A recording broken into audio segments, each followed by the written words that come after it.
been talking about cricket, so it looks like I'm the 13th man or the 12th man, the extra person coming here and talking about it. I'm not going to take much of a time, just about 2 minutes to talk about what CMS is. Pardon? It's okay. Okay. This is our 20th year, and we're proud to be part of this journey. 20 years back, the journey started for one particular reason, was to make transformation, help the organizations which are working in the development sector. We always believe that we have to act on our strengths. So there are many organizations who are implementing programs on the ground, and we thought our strengths will be that we will have to help them to achieve whatever they have set to do. So building on that strength, Catalyst Management Services was formed in 1994. And from then till now, we've been working with many numbers. We've not counted them on our fingers, but maybe the numbers would be around 400, 500 clients or partners as of now. The why part of it, why do CMS exist? As I said, like all of you have it, and the dream is to get some transformation happening.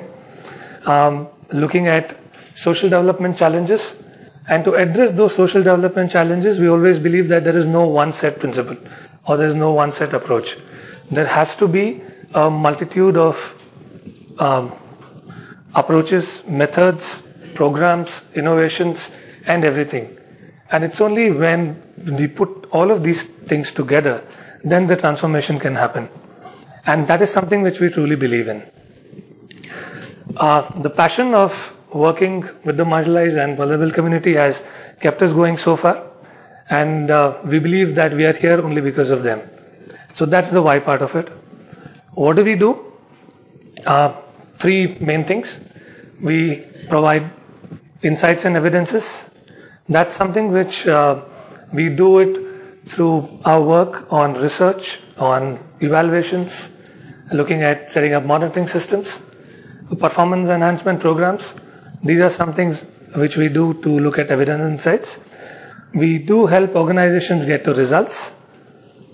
When I mean get to results, each organization have their own visions, missions. Maybe some of you have log frames in terms of indicators and everything else. So the motto for us is to do whatever it takes for the organizations to achieve their own results. The third part of our what is through transformations. We work with a very small organization, maybe a community-based organization, to large organization and help them transform. Various examples. We've been working with Sex Workers Collective here in Bangalore, reaching out to close to 20,000 women in sex work. We have used the community empowerment approach, and the role of CMS is literally where we have done organizational development processes for them, where at this point of time, the whole leaders within the sex work collective has been elected through democratic processes. And this is the first time where any organization have used electronic voting machines across all zones in Bangalore and voted for their leaders. So that's one of the examples of the transformation kind of what we have done. In effect, I'm extremely proud to be standing here in front of you. We've kind of looked at enhancing the knowledge sphere, because we believe that as much as knowledge we all gain through our own working, it's important that we share it widely. And part of our effort has been to set up platforms like this, and we are happy that we've been given an opportunity, and through DFID and R4D that we've hosted a platform for education, which is the CI, and we welcome you all to be part of that journey. Thank you so much, and I'm going to hand back the mic to Vijay now.